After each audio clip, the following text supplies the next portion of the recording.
நம்ம இன்னைக்கு உடலுக்கு ரொம்ப ஆரோக்கியமான நெல்லிக்காய் ஜூஸ் எப்படி செய்கிறதுன்னு பார்க்க போகிறோம். நெல்லிக்காயில் எவ்வளோ சத்துக்கள் இருக்குதுன்னு சொல்லவே வேணாம், எல்லாருக்குமே தெரியும். வைட்டமின் சி அதில் அதிகமாகவே இருக்குது. ஸோ கண்டிப்பாக டெய்லி குடிக்கும்போது உடம்புக்கு ரொம்பவே நல்லது. வீடியோக்குள்ளே போகிறதுக்கு முன்னாடி நம்ம சேனல் இந்தியன் ரெசிபீஸ் தமிழை சப்ஸ்கிரைப் பண்ணிக்கோங்க. கூடவே இருக்க பெல் சிம்பளையும் கிளிக் பண்ணிக்கோங்க. ஹாய் ஃப்ரெண்ட்ஸ், வணக்கம். என் பேர் Abhi. Welcome to Indian recipes Tamil.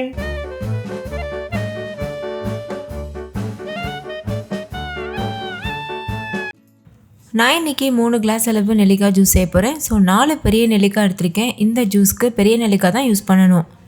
இப்போ இந்த நெல்லிக்காயை நல்லா வாஷ் பண்ணிவிட்டு இதை சின்ன சின்ன பீசஸாக கட் பண்ணி எடுத்துக்கோங்க. விதையை நீக்கிடுங்க.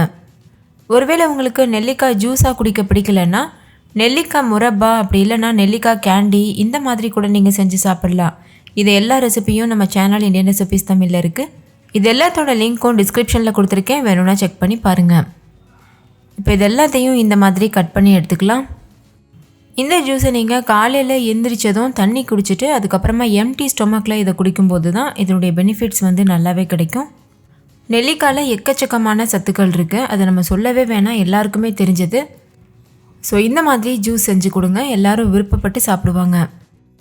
ஓகே, இப்போ எல்லா நெல்லிக்காய்களையும் கட் பண்ணியாச்சு. இப்போ இதை மிக்ஸி ஜாரில் சேர்த்துக்கோங்க. இது கூட கொஞ்சமாக கருவேப்பிலை சேர்த்துக்கோங்க. நான் ஒரு கொத்து கருவேப்பிலை சேர்த்துருக்கேன். ஒரு சின்ன துண்டு இஞ்சி சேர்த்துக்கோங்க. தேவையான அளவு உப்பு சேர்த்துக்கோங்க. நான் ஒரு 1/4 டீஸ்பூன் உப்பு சேர்த்துருக்கேன். தண்ணி சேர்க்காமல் முதல்ல நல்லா அரைச்சிக்கோங்க. அதுக்கப்புறமா ஒரு கிளாஸ் அளவு தண்ணி சேர்த்துட்டு ஃபைன் பேஸ்ட்டாக அரைச்சி எடுத்துக்கோங்க. அரைச்சதுக்கப்புறமா இது போல் ஒரு சன்னி வச்சுட்டு வடிகட்டி எடுத்துக்கோங்க. இப்போ இதை வடிகட்டி எடுத்தாச்சு. இந்த சக்கை நம்மளுக்கு தேவையில்லை, இதை தனியாக வச்சிடலாம். இப்போ இந்த ஜூஸ் எப்படி செய்கிறதுன்னு பார்க்கலாம். ஒரு கிளாஸில் அரை லெமனை பிழிஞ்சு விட்டுக்கோங்க. நல்லா பழுத்த எலுமிச்சம்பழமாக எடுத்து அரை எலுமிச்சம்பழம் பிழிஞ்சுக்கோங்க, அப்போ டேஸ்ட்டாக இருக்கும். இப்போ இதில் இந்த நெல்லிக்காய் ஜூஸை ஒரு அரை டம்ளருக்கு மட்டும் சேர்த்துக்கோங்க. இப்போ இதில் தேவையான அளவு தண்ணி சேர்த்துக்கோங்க. நீங்கள் கூலிங் வாட்டர் கூட சேர்க்கலாம், அப்படி இல்லைன்னா வெதுவெதுப்பான தண்ணி கூட சேர்த்து குடிக்கலாம்.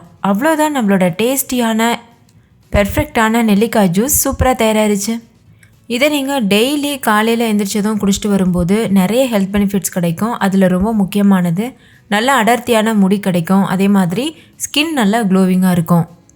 வெயிட் லாஸ்க்கும் இது ரொம்ப ஹெல்ப்ஃபுல்லாக இருக்கும். கூடவே கொஞ்சம் உடற்பயிற்சி, ஹெல்தி லைஃப் ஸ்டைல் ஃபாலோ பண்ணுங்கள், ரொம்ப ஆரோக்கியமாக இருக்க முடியும்.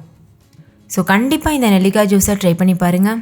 ஓகே ஃப்ரெண்ட்ஸ், இந்த நெல்லிக்காய் ஜூஸ் எல்லாருக்கும் ரொம்ப பிடிச்சிருந்தா லைக் பண்ணுங்கள், உங்கள் ஃப்ரெண்ட்ஸ் கூடவும் ஷேர் பண்ணுங்கள். இன்னொரு சூப்பரான ரெசிபியோடு நான் உங்களை சந்திக்கிறேன். தேங்க்யூ, பாய்.